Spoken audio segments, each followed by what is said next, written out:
Doctor ortho Ayurvedic oil and capsule. अब दर्द भी घुटने टेकेगा। झारखंड हाईकोर्ट ने हिरासत मौत मामलों पर राज्य सरकार पर उठाए गंभीर सवाल। कहा, हिरासत में मौत की जांच सिर्फ न्यायिक मजिस्ट्रेट करेंगे। कार्यपालक मजिस्ट्रेट जांच को अदालत ने माना गैरकानूनी। रांची में भाजपा कोर कमेटी की बैठक में एसआईआर को लेकर बनाई गई रणनीति। किसानों के मुद्दों पर हेमंत सरकार को घेरने की तैयारी। भाजपा ने राज्य भर में धरना कार्यक्रम का किया ऐलान। मध्य प्रदेश हाईकोर्ट के फैसले के बाद भोजशाला में पूजा अर्चना शुरू। हाईकोर्ट ने कहा था भोजशाला परिसर हिंदू मंदिर है। मुख्यमंत्री मोहन यादव ने कोर्ट के फैसले का किया स्वागत। कहा, अयोध्या के तर्ज पर विकसित किया जाएगा। पुणे में फर्नीचर मॉल में हुई ताबड़तोड़ फायरिंग। लॉरेंस बिश्नोई गैंग ने ली जिम्मेदारी। पुलिस सीसीटीवी और एफएसएल जांच में जुटी।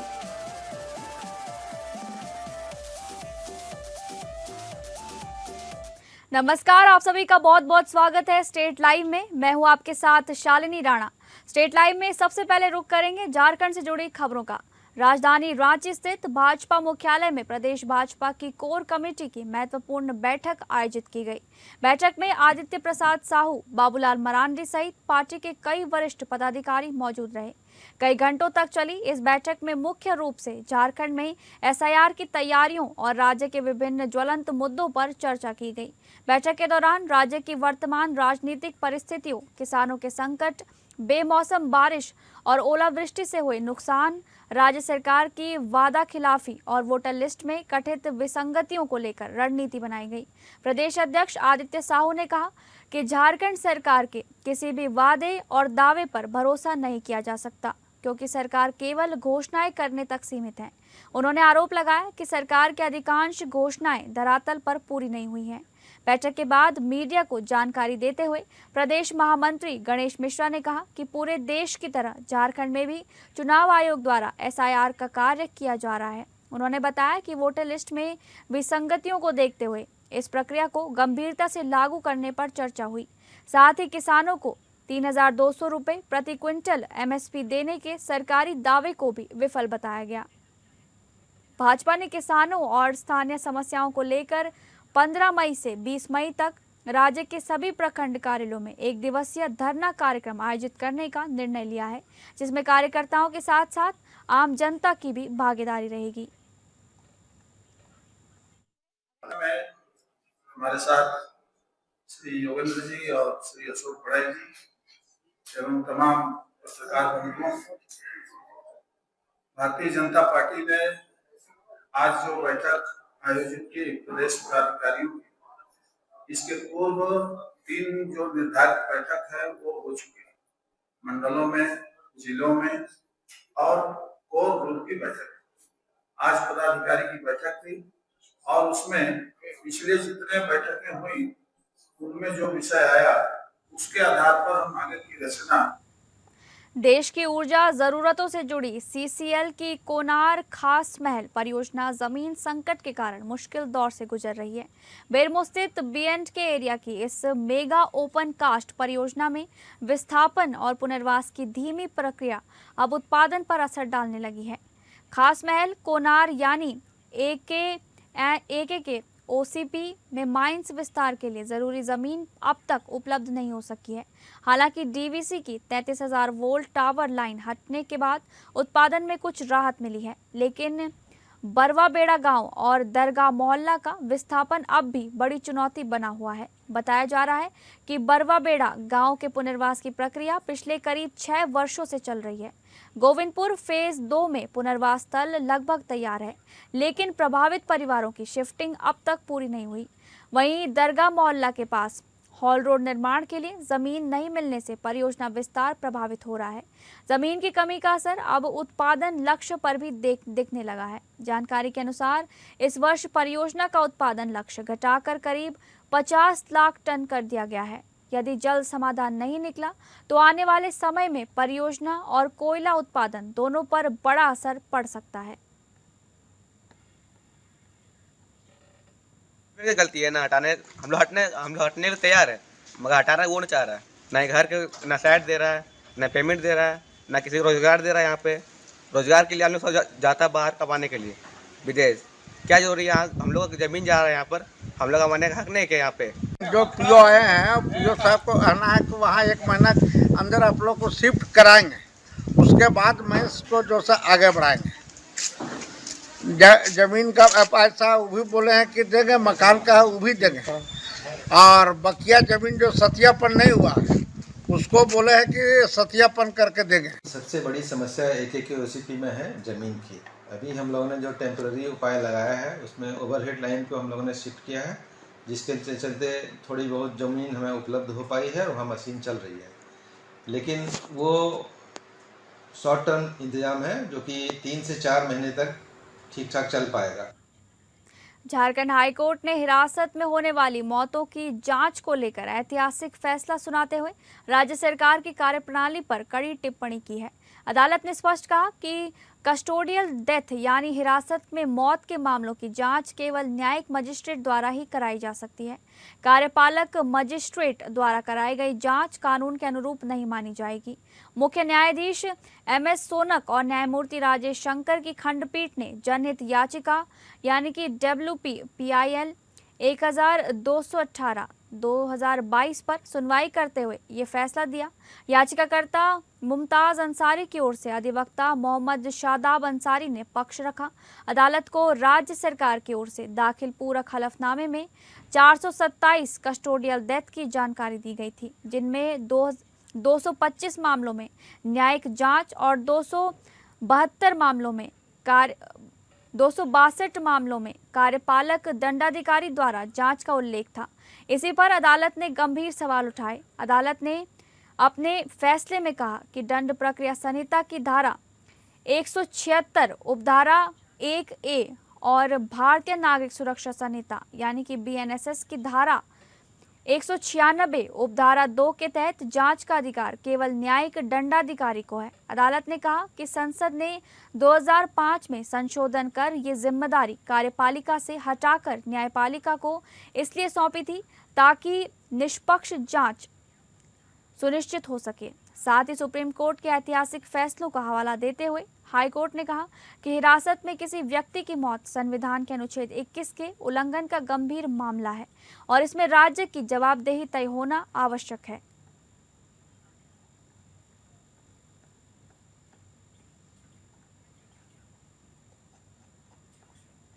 पेट्रोल और डीजल की उपलब्धता को लेकर रांची में बनी असमंजस की स्थिति के बीच उपभोक्ताओं की घबराहट का असर सभी पेट्रोल पंपों पर साफ दिखाई दे रहा है। जिस प्रकार से लोगों की लंबी कतारें और पेट्रोल डीजल की खरीद के लिए बढ़ती भीड़ देखने को मिल रही है, तो वहीं APN की टीम ने रांची के हरमू स्थित हिंदुस्तान पेट्रोल पंप पर उपभोक्ताओं की समस्याएं सुनी और साथ ही अतिरिक्त खरीदारी का जायजा भी लिया। दुनिया भर में कच्चे तेल की कीमतों में बढ़ोतरी के बाद इस वक्त राजधानी रांची की हरमू स्थित हिंदुस्तान पेट्रोलियम पंप पर जो लंबी कतारें वाहनों की देखने को मिल रही है, अगर बात करें तो इस बात का गवाह है कि लोग जिस तरीके से पैनिक में आकर लगातार जो है सो भारी मात्रा में अपनी गाड़ी में पेट्रोल और डीजल की टंकी फुल करने के लिए पहुंचे हैं पेट्रोल पंप पर, जिसके कारण बंद भी करना पड़ा है। कुछ लोगों से हम जानेंगे, यहाँ लगातार पहुंच रहे हैं। यहाँ हमारे बीच एक उपभोक्ता है, जानेंगे आप यहाँ पहुंच रहे हैं, क्या कहेंगे? पेट्रोल डीजल की कीमत बढ़ गई है। भारत देश में ही बहुत संकट का समय अभी है। क्या आप भी अपना टंकी फुल करने आए हैं? टंकी तो फुल करने आए हैं, लेकिन देखिए कितना देता है। सुने हैं कि 100 रुपए का दे रहा है, कोई 200 रुपए का दे रहा है, टंकी तो फुल नहीं कर रहा है। चलिए और भी लोग हैं, उनसे भी जानेंगे हम यहाँ पर क्या कहना है उनका। यहाँ पर कुछ महिलाएं भी पहुंच रही हैं और पुरुष भी पहुंच रहे हैं और भी कुछ लोग हैं, उनसे हम जानते हैं। यहाँ पर जो पेट्रोल पंप पर पहुंचे हैं, यहाँ आप देख सकते हैं 2 पहिया वाहन होने के साथ साथ 4-4 पहिया वाहनें भी यहाँ पर लंबी कतारों में हैं, जो कि अपनी अपनी गाड़ियों में टंकी को फुल करने के लिए पूरी तरह से पहुंचे। ये पैनिक की स्थिति कहें या फिर बढ़ती कीमत तेल की, इसका नजारा आप देख सकते हैं। यहाँ क्या कहेंगे आप? यहाँ पहुंचे हैं, क्या पेट्रोल की कीमत बढ़ गई है, डीजल की कीमत बढ़ गई है, पैनिक की स्थिति है। डीजल और पेट्रोल की कीमत बढ़ने से मतलब नहीं है जी। मतलब है कि इसका सही से राशनिंग होके हर एक आदमी को थोड़ा थोड़ा मिलना चाहिए। चलिए ठीक है, क्या कहिएगा? अब तो स्थिति ऐसा आ गया है कि क्या बोल सकते हैं। गैस का भी स्थिति अभी ये हो गया है, लेकिन हम लोग की तरफ मोदी जी सब दे रहे हैं, जैसे भी दे रहे हैं। कहना है कि पब्लिक ट्रांसपोर्ट यूज करने पर बोल रहे हैं, आग्रह करने की मोदी क्या कहेंगे इस पर? अब इस पे क्या कहेंगे? और सोना पे क्या कहिएगा? नहीं, अभी तो खाने को ठिकाना नहीं है, तो सोना लेगा आदमी। पर्याप्त मात्रा में तेल है नहीं, इस बारे में जाना आखिर क्यों पैनिक की स्थिति बन रही है, इन सभी चीजों पर बातचीत की और आग्रह भी किया है कि लोग पैनिक में आकर कम से कम मात्रा में खरीदे। पैनिक में आकर लोग ज्यादा भारी मात्रा में तेल ना खरीदे, जिसके कारण कहीं ना कहीं जो है सो आपूर्ति की कमी आ सकती है। फिलहाल हमारे सहयोगी दीपक के साथ एपीएन न्यूज से मैं फिर नमस्कार। चाईबासा में जगह जगह पर अवैध लॉटरी की बिक्री खुलेआम चल रही है। ये खेल और अवैध लॉटरी चलाने वाले संचालक कर रहे हैं और लाखों की कमाई, जबकि रोज शाम तक मजदूरी करने वाले इस अवैध लॉटरी में अपने मेहनत के पैसे बर्बाद कर रहे हैं, जिससे परिवार में भी असर पड़ रहा है। हालांकि इस लॉटरी चलाने वालों में आम आदमी के लाखों की प्राइस की लालच देकर लूट रहे हैं। उनके खून पसीने की कमाई और खुद हो रहे हैं।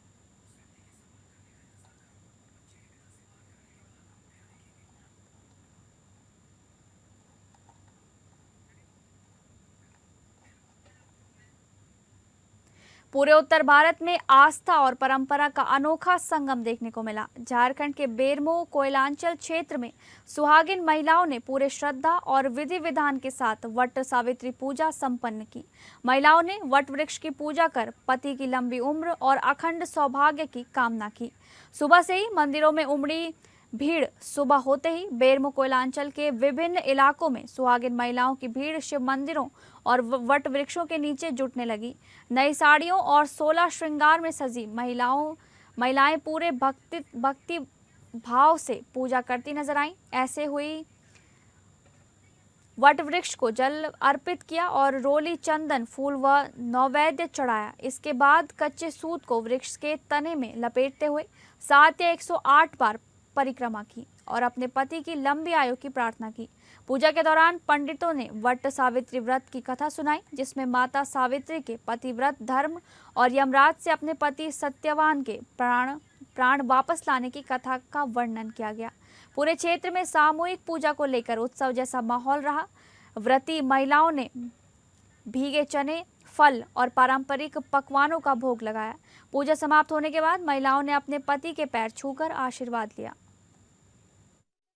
हम लोग यहाँ पर पहले तो धूप दीप देकर कलश रखते हैं, धूप दीप दिखाते हैं, माँ का ध्यान करते हुए जो भी अपना है बांस के डलिया में लेकर जितना भी मिठाई का सामान, पूजा का सामान, श्रृंगार की जो भी सामान हो सके मोली से हम लोग बट पेड़ को बांधते हुए भगवान का ध्यान करते हैं कि हम आपकी रक्षा में रक्षा सूत्र बांध रहे हैं। हमारे पति को, हमारे परिवार को, हमारे आसपास के जो भी भाई बंधु हैं सबकी रक्षा करें, भगवान सबका ही करें। चलिए अब रुक करेंगे बिहार से जुड़ी खबरों का। भागलपुर शहर सहित नवगछिया, कहलगांव, सुल्तानगंज, सबौर, पीरपैंती, बिहपुर, गोराडीह और आसपास के ग्रामीण क्षेत्रों में वट सावित्री व्रत श्रद्धा, भक्ति और पारंपरिक उल्लास के साथ मनाया गया। सुबह से ही सुहागिन महिलाएं सज धज कर वट वृक्ष यानी कि बरगद के पेड़ों के पास पहुंची और विधि विधान से पूजा अर्चना की। महिलाओं ने वट वृक्ष की परिक्रमा कर धागा बांधा तथा अपने पति की लंबी आयु, सुख समृद्धि और अखंड सौभाग्य की कामना की। भागलपुर के विभिन्न मंदिरों और वट वृक्ष स्थलों पर सुबह से ही महिलाओं की भीड़ देखने को मिली। शहर के बूढ़ानाथ मंदिर परिसर, बरारी क्षेत्र, आदमपुर, तिलका मांझी तथा ग्रामीण इलाकों में महिलाओं ने समूह बनाकर पूजा की और पारंपरिक गीत भी गाए। वहीं नवगछिया और कहलगांव क्षेत्र में भी गांव-गांव में महिलाओं ने पूरे उत्साह के साथ इस पर्व को मनाया। मान्यता है कि वट सावित्री व्रत करने से वैवाहिक जीवन में सुख शांति बनी रहती है और पति की आयु लंबी होती है। ये व्रत पौराणिक कथा सावित्री और सत्यवान से जुड़ा हुआ है। किया जाता है, बहुत श्रद्धा है इनकी, पति का लंबी उम्र करने के लिए, और सब परंपरा कर रहे हैं ना, इसलिए चालू है करना। आज के दिन उपवास किया जाता है, पीपल के पेड़ में पूजा किया जाता है, बर के पेड़ में। उसके बाद शाम को व्रत तोड़ते हैं, पति का पूजा करते। मध्य प्रदेश के धार स्थित ऐतिहासिक भोजशाला परिसर में हिंदू पक्ष को नियमित पूजा का अधिकार मिल गया है। हाईकोर्ट ने एएसआई सर्वेक्षण रिपोर्ट के आधार पर फैसला सुनाया है कि भोजशाला पूरी तरह से मां वाग्देवी या सरस्वती मंदिर का है। और यहां बिना किसी रोक टोक के अनवरत पूजा शुरू की जाएगी। इसके बाद पूजा अर्चना शुरू हो गई है। भोजशाला पर मध्य प्रदेश हाई कोर्ट के फैसले के बाद सूबे के मुख्यमंत्री मोहन यादव ने खुलकर अपनी बात रखी है। उन्होंने कोर्ट के फैसले का स्वागत किया। वहीं राज्य सरकार ने संकेत दे दिया है कि वो पूरे धार क्षेत्र को अयोध्या मॉडल पर विकसित करने की तैयारी में है। उनका साफ कहना है कि इसे अयोध्या के तर्ज पर विकसित किया जाएगा। सीएम ने कोर्ट के उस निर्देश का भी स्वागत किया है जिसमें मां वाग्देवी की प्रतिमा को ब्रिटेन यानी कि यूके से वापस भारत लाने के मुद्दे पर केंद्र सरकार से विचार करने को कहा गया है। सीएम ने कहा कि इस दिशा में वह भी आवश्यक प्रयास करेगी। सीएम यादव ने कहा कि भारतीय संस्कृति हमेशा सर्वधर्म समभाव, सामाजिक समरसता और भाईचारे की भावना को बढ़ावा देती रही है। राज्य सरकार न्यायालय के फैसले का पूरा सम्मान करती है और प्रदेश में सौहार्द, सांस्कृतिक गौरव तथा सामाजिक सद्भाव बनाए रखने के लिए प्रतिबद्ध है। साथ ही सीएम ने कहा कि हाईकोर्ट के फैसले के प्रभावी क्रियान्वयन के लिए आवश्यक व्यवस्थाओं में राज्य सरकार पूरा सहयोग देगी। न्यायालय द्वारा वर्षों पुराना भोजशाला प्रकरण का जो निर्णय दिया है, मैं माननीय न्यायालय के माध्यम से सभी समाजजनों को न्यायालय के निर्णय के माध्यम से जो हम सबका हमारी परंपरा भी है कि हम न्यायालय के निर्णय के आधार पर इस बात का प्रसन्नता भी व्यक्त करता हूं कि न्यायालय ने माना कि हाँ, ये भोजशाला का स्थान था जहां राजा भोज ने मां वाग्देवी के स्थान के माध्यम से इस स्थान की महत्ता को विकसित किया था।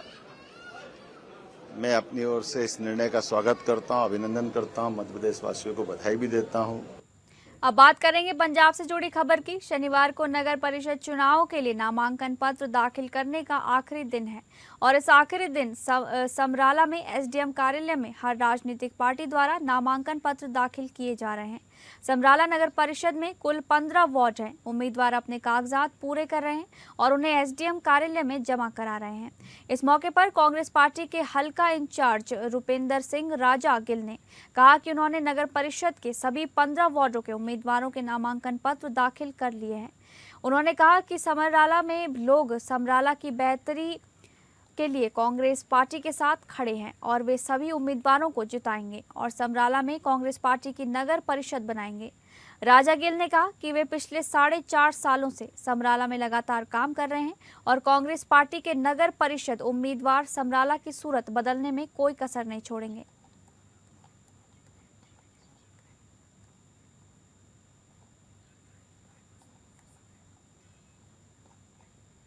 अब बात करेंगे छत्तीसगढ़ से जुड़ी खबरों की। सुशासन तिहार के तहत ग्राम कोसला पहुंचे छत्तीसगढ़ के मुख्यमंत्री विष्णुदेव साय ने ग्रामीणों को संबोधित करते हुए कहा कि सरकार जनता के बीच पहुंचकर उनकी बात सुनेगी।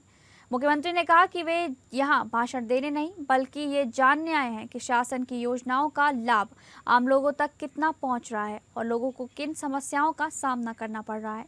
मुख्यमंत्री ने ग्रामीणों से खुलकर अपनी बात रखने की अपील की और कहा कि सरकार जनता की समस्याओं के समाधान के लिए प्रतिबद्ध है।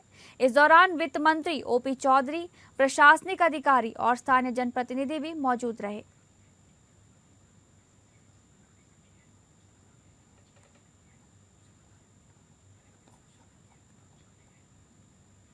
अब बात करेंगे महाराष्ट्र से जुड़ी खबर की। महाराष्ट्र के पिपरी चिंचवड़ के रावेत इलाके में गुरुवार रात करीब 9:20 पर दहशत फैल गई।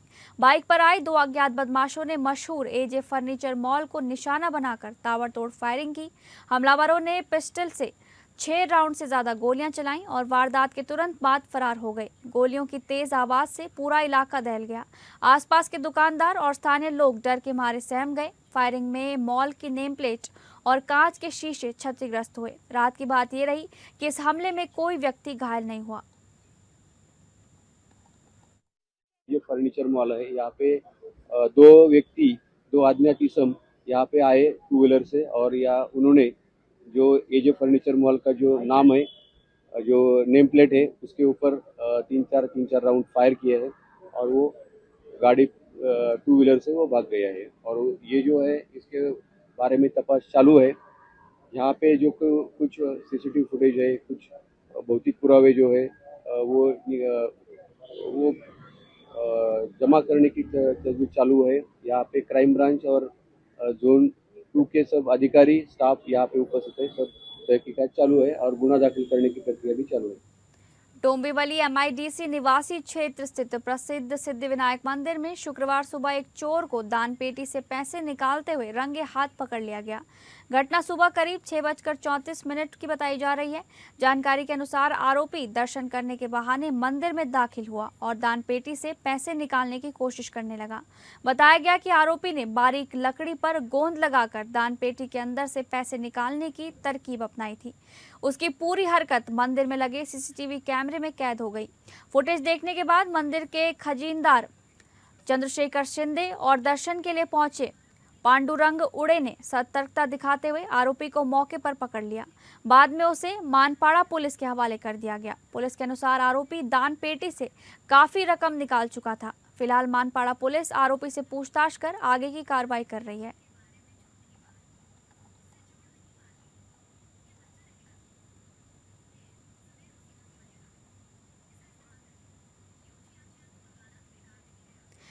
दिवीसा हर्बल प्राइवेट लिमिटेड ने मुंबई में अपने लोकप्रिय आयुर्वेदिक ब्रांड सच्ची सहेली को अब बड़े स्तर पर आगे बढ़ाने की तैयारी कर ली है।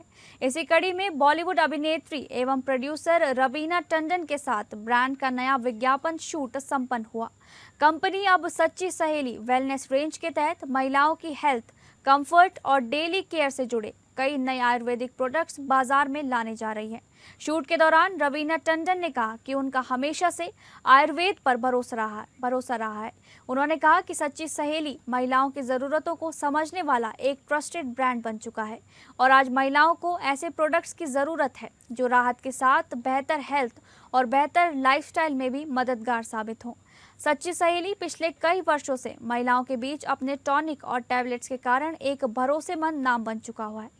महिलाओं की समस्याओं जैसे कमजोरी, थकान और कठिन दर्द के लिए सच्ची सहेली को देश भर में अच्छा रिस्पांस मिल रहा है। अब कंपनी इसी रेंज को आगे बढ़ाते हुए सच्ची सहेली अशोकारिस्ट, सच्ची सहेली दशमूलारिस्ट, आयरन एवं folic acid tablets, pain free shots, roll on और क्रैम्प रिलीफ पैच सहित कई नए प्रोडक्ट्स लॉन्च करने की तैयारी में है।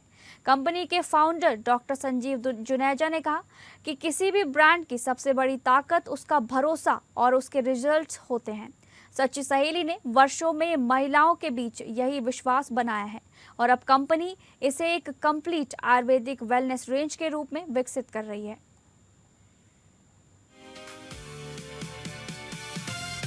आज हमने सच्ची सहेली हमारे प्रोडक्ट का शूट किया है मुंबई में फिल्म सिटी में, और राजेश भारद्वाज जिनसे हमारा एसोसिएशन लास्ट 15 ईयर्स से है। प्रोडक्ट शूट जो किसी फिल्म के शूट जैसा नहीं होता। Product shoot is little specific, जहाँ पर सिर्फ 10 सेकंड या 15 सेकंड की फिल्म चल रही है तो उसके बारे में क्लैरिटी चाहिए कि प्रोडक्ट प्लेसमेंट कैसा है, प्रोडक्ट कहाँ चाहिए, क्या पंच लाइन्स होंगी, कौन सा आपका फ्रेम है जो बार बार चलेगा, कौन सा शॉट है आपका बार बार चलेगा, सब कुछ आसान। और तब मैंने माना कि सिर्फ सच्ची सहेली ही है।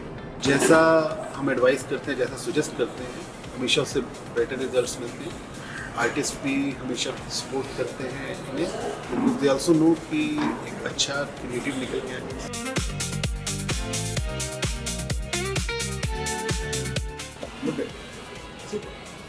महिलाओं के उन मुश्किल दिनों की हर समस्या, जो मुश्किल दिनों की सभी तकलीफों को अंदर से ठीक करने में मदद करेगी। अब आप हर दिन रहें फुली एक्टिव और फिट।